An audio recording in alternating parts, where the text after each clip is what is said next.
1913, pris dans une tempête qui semble venir de nulle part, le capitaine du Déméter et son équipage sont décimés par une créature sanguinaire au large des côtes anglaises.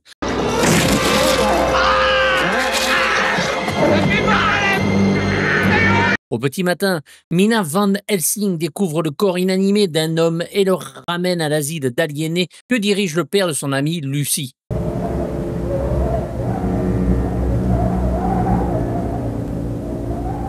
Le seul survivant est le comte Dracula venu de Transylvanie, avec pour seul bagage des caisses remplies de sa terre natale.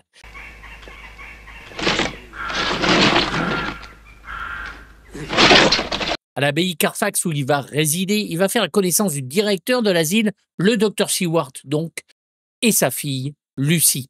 Comte Dracula.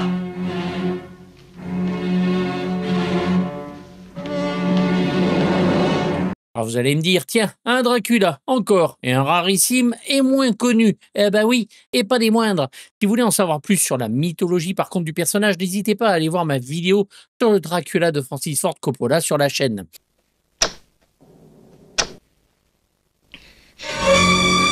En effet, comme j'en ai parlé dans ma vidéo de la manière forte il y a peu, le réalisateur John Badham est au top des réalisateurs bankable et peut choisir ses projets. Well, John runs what I saw, a very happy set. First of all, he's focused, so he's not, annoying all the people around him with. He has no idea what he wants to do. He's vamping here,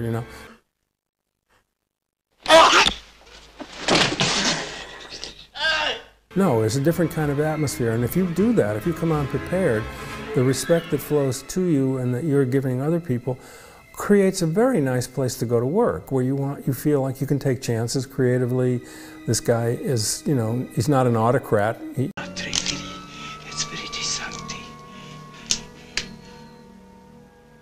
C'est via le producteur Walter Mirisch que cela va se faire en adaptant la première des adaptations du roman de Bram Stoker autorisé et surtout officielle, écrite en 1924 par Hamilton Dean et révisée par John L. Balderston.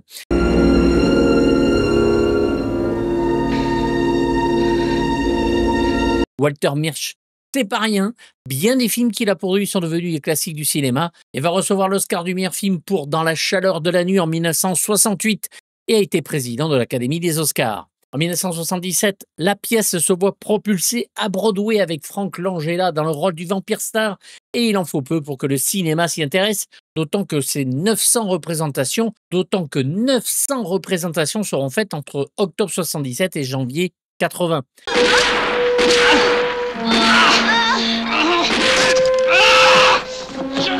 Au scénario, c'est le dingue que j'aime plus que tout, W.D. Richter, d'après la pièce donc, et le roman bien sûr, l'homme derrière les histoires de L'invasion des profanateurs de Philip Kaufman, que je vais faire bientôt, Brubaker de Stuart Rosenberg, mais surtout, presque coup sur coup, nous écrit l'histoire de Les aventures de Jack Burton dans les griffes du mandarin de John Carpenter, puis écrit et réalise le film plus que culte, Les aventures de Buckaroo Banzai à travers la 8e dimension, que vous trouverez pour ces deux derniers sur la chaîne, bien sûr.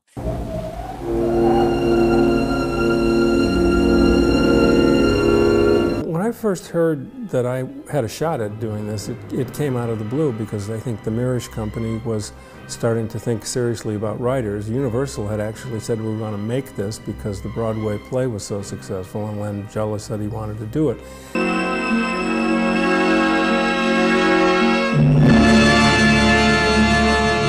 I'm not sure why I got the call, but I suspect it might have had something to do with Invasion of the Body Snatchers because it's gothic in its own modern way, and we didn't want to make an old-fashioned movie.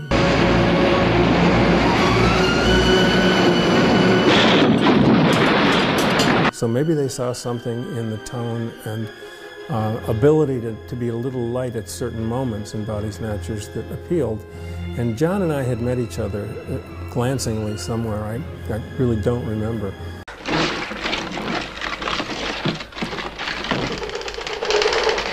Ici, le bonheur est total, n'hésitant pas à doter la créature de nombreux dialogues lors de repas ou de conversations très anglaises. Et ce n'est pas la créature qui grogne et lâche quelques mots, non, c'est un homme du monde, éduqué et moderne. Oh, comte, un peu de cet excellent vin? Non, merci docteur, je ne bois jamais de vin. Well, we did make a conscious decision at the beginning to make him more complex and not just evil, pure and simple, and in that way hope to let the audience hook in with him on a level they hadn't expected, that there was actually a compassionate, confused vampire. He didn't really want to be a vampire. Je suis venu me mêler à la foule toujours renouvelée des rues de Londres. Je suis... And a fundamental difference, the biggest specific indication of that is the line from the book and the Bela Lugosi movie, when the wolves are howling. Venu sentir le flux et le reflux de toute l'humanité, partager sa vie même, ses changements, sa mort. Listen to them, the children of the night, what sweet music they make, and Lugosi has a kind of smile on his face like, isn't that wonderful? And we've changed it to what sad music they make. Écoutez-les, les enfants de la nuit, quelle triste musique ils font. Because the whole underlying concept is Dracula hasn't comfortably settled into this life, it's a curse. S'il vient un jour où ma compagnie cesse de vous plaire, sachez qu'il ne faudra vous en prendre qu'à vous seul.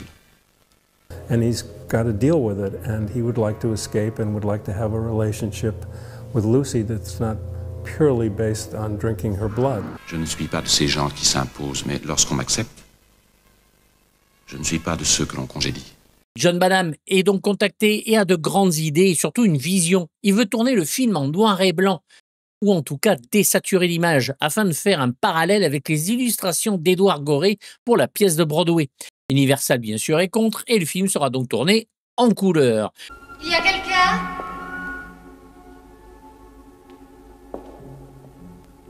Inside me, I'd like it to be a black and white movie. You know, I know there are different versions of the movie in the sense that there's the color version we shot and that John did something to render it somewhat black and white. Comte Dracula! Bonsoir. And when people say, which do you prefer? It's black and white for me because there's something more substantive, more ancient about it, like it does speak to Dracula coming from the past. Bienvenue à Carfax, chère mademoiselle Seward. Merci. But obviously, with a lot of the imagery in it, the car and stuff, it's okay, it's gleaming, it's going forward. And that takes me into the modernity of, say, Fred Astaire. You know? Je ne vous avais pas entendu entrer, comte. C'est normal, on m'a toujours dit que j'avais le pied léger.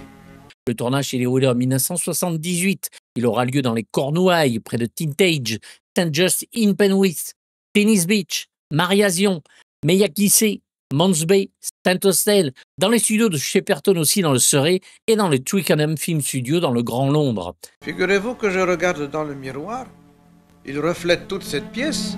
Et pourtant, je ne vous y vois pas. À la photographie, c'est magnifique, avec le travail parfait de Gilbert Taylor et ses couleurs chaudes, l'inverse de ce que voulait le réalisateur, bien sûr. Papa.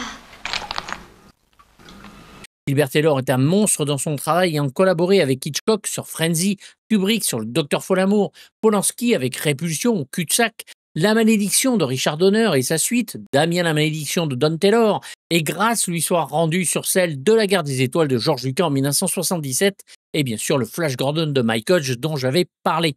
Ici, non seulement l'aspect gothique de l'histoire va y être décuplé, mais il met en plus très en avant les fabuleux décors de Peter Morton, dont l'abbaye de Carfax qui en est le point d'orgue.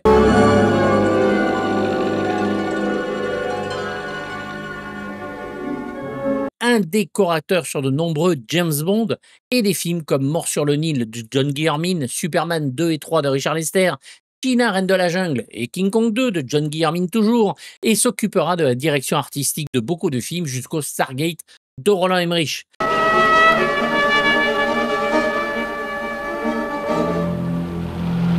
Les costumes ne sont pas en reste grâce à Julie Harris, plus de 80 films à son actif, John Bloom au montage qui va travailler sur Le Lion en hiver d'Anthony Harvier, Le Message de Mustapha Akkad, Les Guerriers de l'Enfer et La Maîtresse du lieutenant français de Karel Reisz, le chorus line de Richard Attenborough, bref lui aussi très talentueux.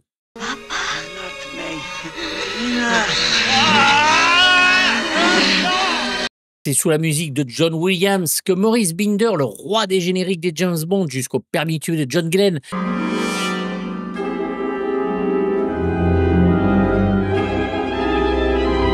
versant souvent dans l'érotisme et les couleurs criardes, bref, du bonheur pour moi, qui va filmer la scène d'amour entre Lucie et Dracula.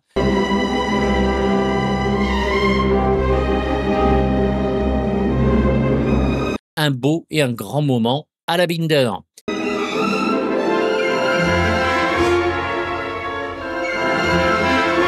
Le film va décrocher la Licorne d'Or au Festival international du film fantastique de science-fiction de Paris et de son budget de 8 millions de dollars, certains disent 12, une bagatelle aujourd'hui, il va en emporter un peu plus de 20 millions, ce qui décevra le studio, mais rapportera jusqu'à 32 en mondial et presque 333 000 entrées en France.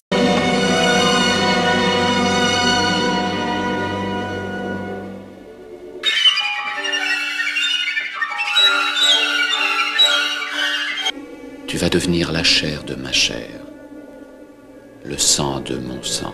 Nommé en 1978 aux Tony Awards pour son rôle justement dans la pièce de Broadway pour le rôle de Dracula, il est tout naturel de lui proposer le rôle pour le film adapté de la pièce. Vous semblez étrangement assoiffé de vie.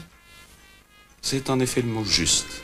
Frank Langella donc est Dracula, une force dominante, agressive. Son besoin de posséder Lucie l'obsède, il est prêt à en mourir. Tant jamais rien analysé, il ne fait qu'agir.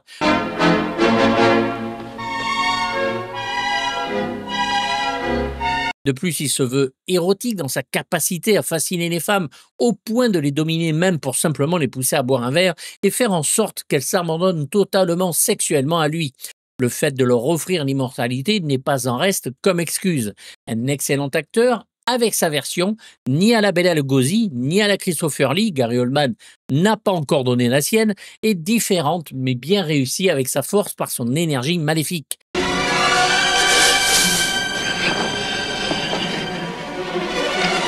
Un Dracula mondain, moderne dans sa façon d'être, classique dans son charme et sa manière de tuer, est simplement la meilleure interprétation du personnage avec le grand Christopher Lee et dont la diction de l'acteur en dit long, d'où cette version française parfaite avec un acteur qui travaille aussi bien que l'acteur d'original en VO.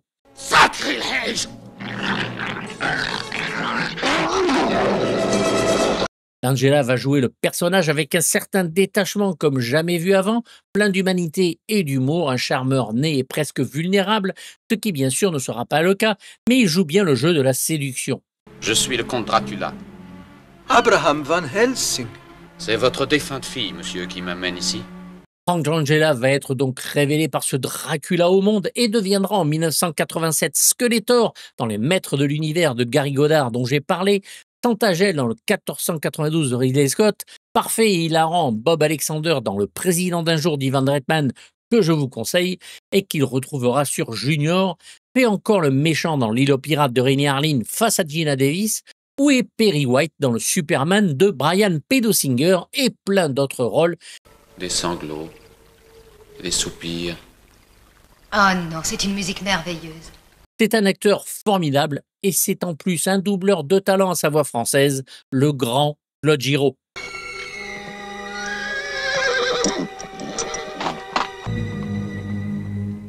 Le professeur Abraham Van Helsing, grand chasseur de vampires devant l'éternel et surtout de Dracula, est interprété par un non moins grand acteur shakespearien, Sir Laurence Olivier.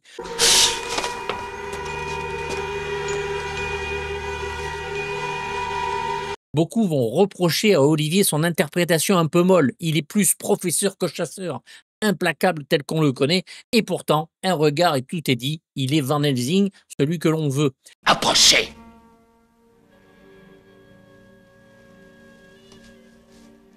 Faut-il le présenter, Sir Laurence Olivier est un comédien, un metteur en scène, un directeur de théâtre, un réalisateur et un scénariste britannique qui, avec ses contemporains Ralph Richardson et John Gielgud, faisait partie du trio d'acteurs masculins qui dominait le théâtre britannique du milieu du XXe siècle. Bref, un grand parmi les grands.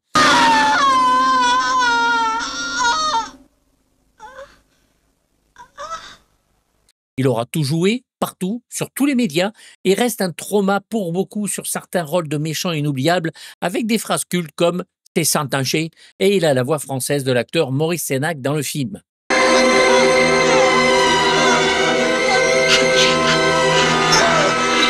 Donald Pleasence, lui, s'était vu offrir le rôle du chasseur de vampires à Abraham Van Helsing, mais le refuse, prétextant qu'il était trop proche de celui du docteur Samuel Loomis, qu'il avait interprété l'année d'avant dans La Nuit des Masques ou Halloween de John Carpenter et préfère alors le rôle du docteur Jack Stewart.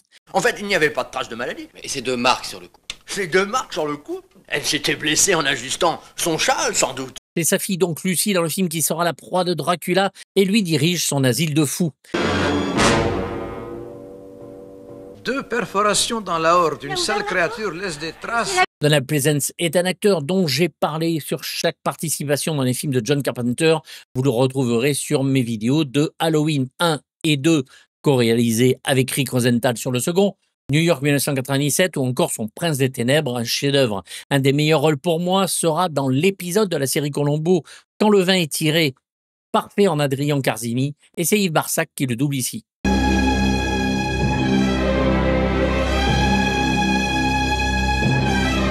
Encore une fois et comme souvent, sauf chez Coppola et son superbe Dracula, les noms de Lucy et Mina sont inversés. C'est une idée du scénariste W.D. Richter ici, d'après le réalisateur en tout cas, qui trouvait le prénom Mina un peu couillon et très peu londonien.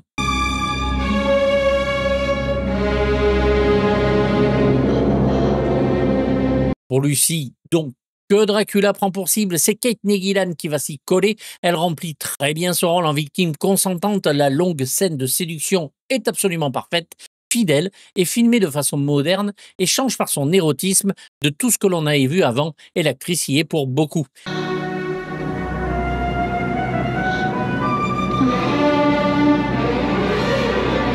Une actrice que certains auront reconnue en serveuse dans le Frankie et Johnny de Gary Marshall ou le Prince des Marais de Barbara Streisand.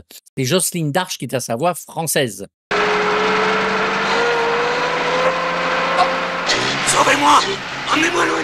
D'autres acteurs jouent des rôles très connus dans le roman, mais dont l'activité cinématographique sera peu enviable, comme Trevor Eve en Jonathan Harker ou John Francis en Mina Van Helsing, ainsi que Tony Edwards en Milo Renfield.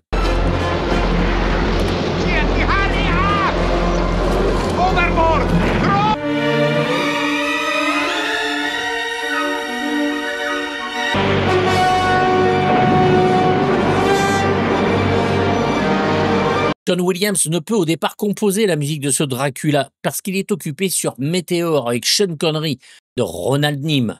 Bon, on peut lire un nanar.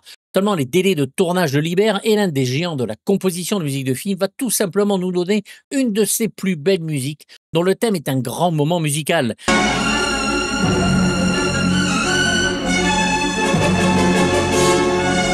John Williams va nous enregistrer cela avec le London Symphony Orchestra au printemps 1979 et l'album sortira d'abord chez MCA en vinyle puis Varese en CD avant le très beau double CD de l'intégrale chez Varese Deluxe en 2018. Sortant en même temps que le Alien de Jerry Goldsmith, autant vous dire que musicalement, à l'époque, c'est le bonheur. Non! Venez!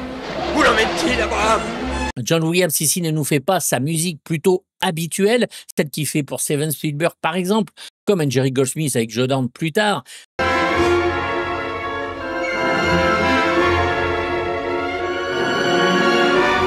Mais s'inspire de son Jan Eyre pour tout ce qui est romance et pour tout ce qui est action et violence. C'est le bonheur, puisqu'on pense à un de ses scores souvent oubliés alors que parfait, le Fury qu'il a composé pour Brian De Palma, un chef-d'œuvre magnifique.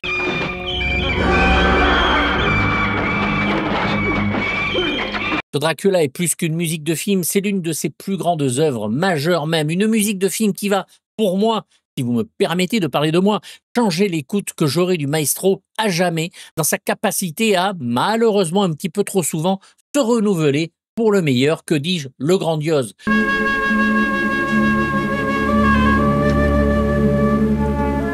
Une tonalité et une ambiance complètement en adéquation avec le film, mystérieux et passionnant, dont le thème principal est un délice qui se déguste à chaque note, la pierre de construction de la musique qui définit l'œuvre, symbolisant tout simplement le personnage principal, Dracula.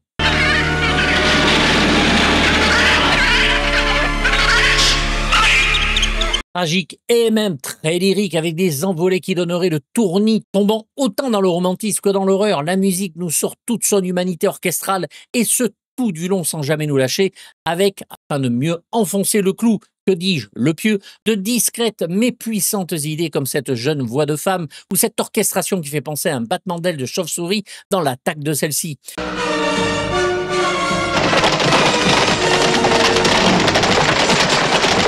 Contraste et générosité ne sont que des petites définitions sur cette musique incontournable dont le bonheur d'écoute est au moins égal à celle qu'a avoir dû l'orchestre à la jouer.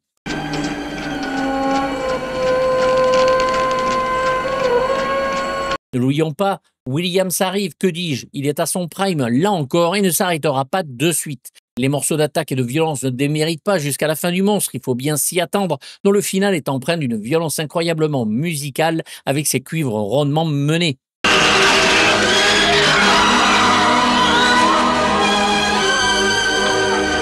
Nostalgique des musiques écrites et non programmées, Williams vous déploie ici tout son talent dont la nostalgie à l'écoute n'en est que plus forte, d'une élégance en plus rare dont les variations sur les thèmes, et encore plus sur celui de Dracula, régalent dans une leçon musicale que certains aujourd'hui pourraient écouter afin de comprendre ce qu'est la musique de film, avant tout humaine et non remplie de 1 et de 0.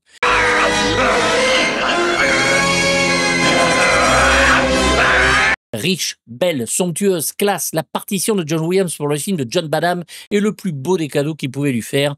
Un habillage et une âme peu communes, une musique absolue, c'est rare, à l'ancienne, diront les plus cons. Moi je m'y replonge, je m'y régale, je suis envoûté.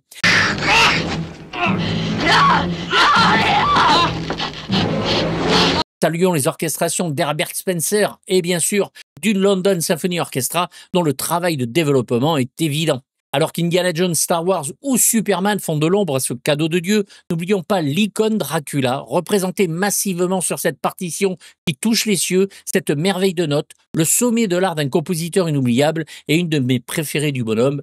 Merci maestro.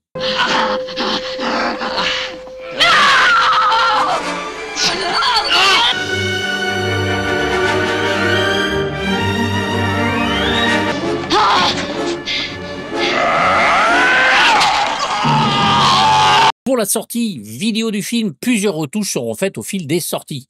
Pour le Laserdisc en 91, le réalisateur va désaturer le look du film comme il le voulait au départ. En 2018, les couleurs d'origine reviennent et en scope, après les horribles pan and scan de la télévision, faites par un fan. L'année d'après, chez Shot Factory, le film sort dans sa version cinéma et en bonus, la version désaturée du film telle que le voulait le réalisateur, bonus qui sera repris sur la première édition du Blu-ray ESC, mais qui n'existe plus aujourd'hui puisque seule la version cinéma semble être disponible à 8 € et quelques, donc vous pouvez y aller. Elle est dans la description s'il en reste.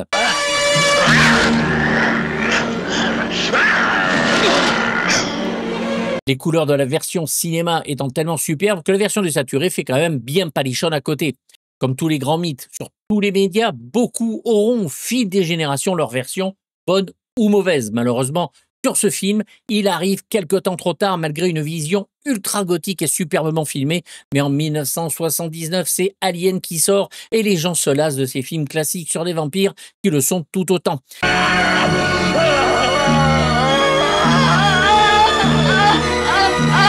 Il aurait mieux fallu le moderniser, mais en voyant ce produit fini, quel dommage cela aurait été de ne pouvoir le voir ainsi. D'une génération à l'autre donc, avec la difficulté qu'ont les gens d'en accepter la vision et le traitement.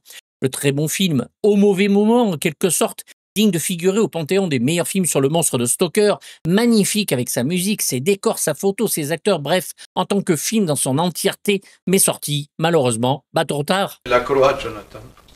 Prenez la croix.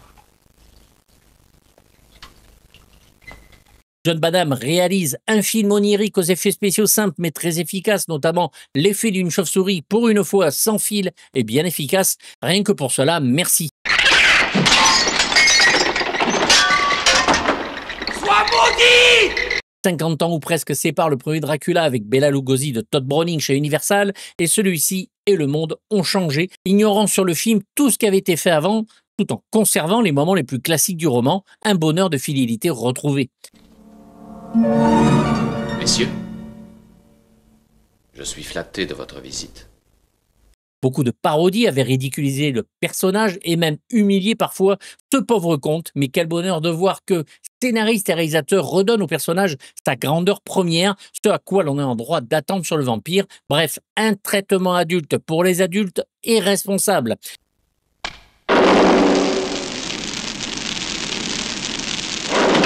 Il n'en reste pas moins que Dracula y est parfois humoristique dans le film, par son rajeunissement et surtout sa chance de s'adapter au monde moderne du Londres victorien. John Badham, lui, va s'envoler sur Hollywood et même Los Angeles en hélicoptère dans son tonnerre de feu, un talent plus que prometteur déjà à l'époque dans ce film maîtrisé.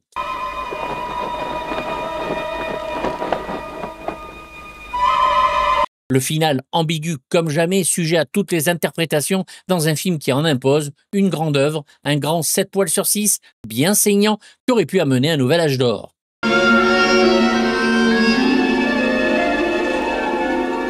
N'hésitez pas à me faire part de vos avis dans les commentaires, j'y répondrai bien sûr comme d'habitude, même négatif si c'est écrit poliment, et vous avez le lien pour les DVD et Blu-ray s'ils existent dans la description. Vous pouvez vous abonner à la chaîne Patreon qui vous permet d'avoir les vidéos en avance sans censure ni pub et avec des lives et des vidéos inédites. La boutique est ouverte avec mug, t-shirt, suite, tablier de cuisine, bref, plein de choses et vous avez aussi le lien en description.